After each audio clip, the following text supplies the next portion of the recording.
Early in the book of Revelation, the Apostle John tells us of 7 letters that Jesus wrote to churches in what is now known as Turkey. Of the 7 cities Jesus mentions in his letters, only Smyrna still exists. Today it is called Izmir. The city is one of the largest in modern Turkey, housing a population of 500,000.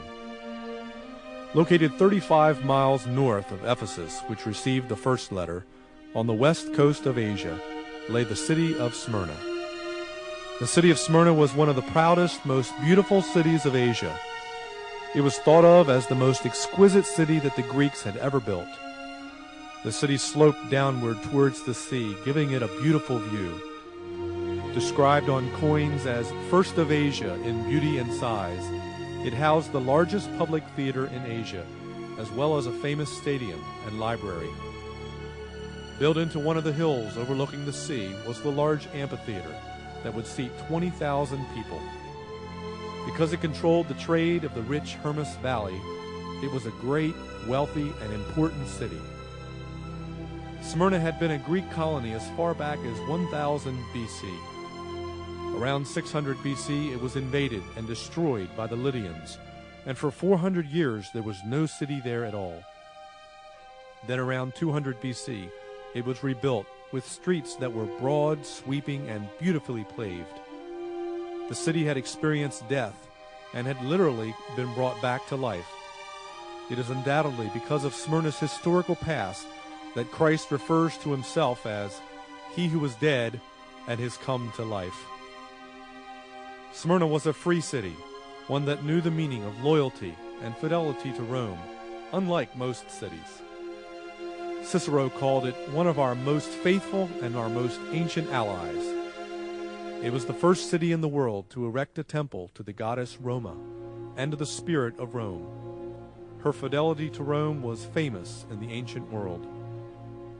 Because of their requirement of emperor worship, as well as the small but highly anti-Christian Jewish population, being a Christian in this city was very difficult. In fact, evidence suggests that life in Smyrna for a faithful Christian was more perilous than it was anywhere else in the Roman Empire. One of the most famous martyrs of the city was Polycarp, the bishop of Smyrna. On one festival day, the cry went up to seize Polycarp the Christian bishop. He freely confessed that he was a Christian. He was given the choice: sacrifice to Caesar or be burned at the stake. He gave this immortal answer: 86 years have I served Christ, and he has never done me wrong. How can I blaspheme my King who saved me? It was to the church that resided in this hostile city that Jesus dictated a letter of comfort and encouragement. To the angel of the church in Smyrna write, "These are the words of him who is the first and the last, who died and came to life again. I know your afflictions and your poverty, yet you are rich.